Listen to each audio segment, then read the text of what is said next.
On m'a embauchée parce qu'on voulait essayer une femme. Donc c'est ce que m'a dit le DRH de l'époque. Pour réussir au même niveau qu'un homme, on doit être meilleur que l'homme au même niveau.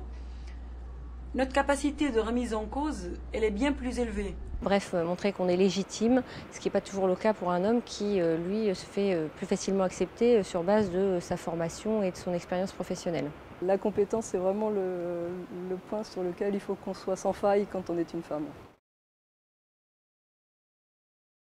Je pense que j'ai peut-être une façon différente de manager les équipes, avec un regard humain peut-être un peu différent. On arrive à faire passer des choses plus facilement sans doute que les hommes. Je pense que généralement, une femme est peut-être plus habituée à tout ce qui est multitâche. On était très très peu, on n'est pas assez, mais on est beaucoup plus, donc ça c'est une première chose. Les écoles d'ingénieurs pour lesquelles le taux de féminisation est faible, le domaine automobile qui n'est pas forcément le plus attirant pour les femmes, fait que on reste avec un pourcentage de femmes qui est quand même assez faible. Ce que je regrette malgré tout, c'est qu'on soit obligé de mettre des quotas pour promouvoir les femmes. Ceci dit, c'est vrai que ça a permis de casser un petit peu le plafond de verre. Les femmes, dans leur grande majorité, ne montrent pas leur ambition comme les hommes et donc du coup ont plus de mal à évoluer forcément. La meilleure combinaison, c'est d'avoir un équilibre hommes et femmes dans n'importe quel métier. Les entreprises, je pense, ont pris conscience à quel point, économiquement parlant, pour leurs résultats, il était important d'avoir cette mixité. Il nous faut accompagner le talent féminin et le conserver. Je sais que quand je dis je travaille chez PSA Peugeot Citroën, on me dit « Ah, t'es au commerce !»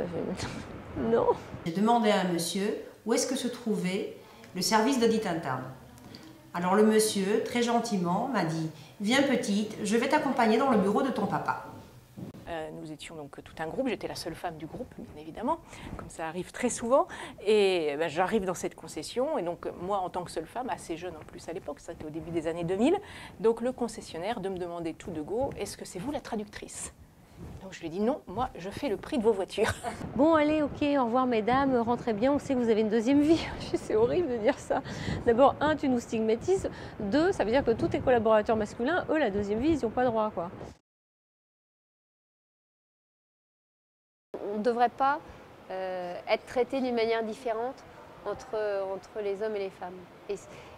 Et encore une fois, ça je pense que c'est quelque chose qui est assez spécifique à PSA, c'est que je suis persuadée que ça part, le groupe est assez protecteur vis-à-vis de ses salariés, et en particulier vis-à-vis des femmes. Dans cette optique de protection, on a peut-être eu trop tendance, à un moment donné, à vouloir prendre ce qui nous semblait être la bonne décision pour des femmes. C'est-à-dire pas forcément proposer un poste qui nous semblait compliqué, inadapté, elle venait d'avoir un enfant, est-ce qu'elle sera vraiment capable? Ce ne serait pas lui rendre service, en fait, de lui proposer.